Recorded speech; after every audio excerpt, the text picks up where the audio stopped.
শ্রেষ্ঠত্বের পথ চলায় সহযাত্রী সম্মেলনের স্লোগানে অনুষ্ঠিত হলো বসুন্ধরা এলপি গ্যাসের রিটেইলার সম্মেলন। নাজির আহমদ মোল্লার সভাপতিত্বে রাজধানীর যাত্রাবাড়ি এলাকায় আয়োজিত এই অনুষ্ঠানে উপস্থিত ছিলেন বসুন্ধরা এলপি গ্যাসের AGM Nur Kutubul Alam, divisional sales manager Mohammad Rokunuzzaman এবং ব্র্যান্ড ম্যানেজার মাসুম বিল্লাহ। এতে প্রায় 220 জন রিটেইলার অংশগ্রহণ করেন। লটারির মাধ্যমে 13 জন রিটেইলারকে পুরস্কৃত করা হয়। বসুন্ধরা এলপি গ্যাস একাধিকবার বেস্ট ব্র্যান্ড অ্যাওয়ার্ড এবং সুপার ব্র্যান্ডস বাংলাদেশ স্বীকৃতি অর্জন করেছে।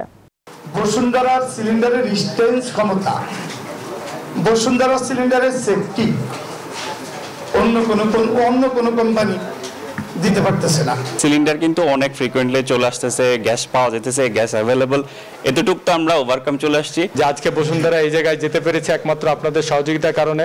কারণ আপনারা আমাদের পাশে না থাকলে, আপনারা যদি আমাদেরকে সহযোগিতা না করতেন, তাহলে আমরা এই বসুন্ধরা কোম্পানি আজকে 1 নাম্বার বা এই পর্যায়ে পৌঁছাতে পারতাম না।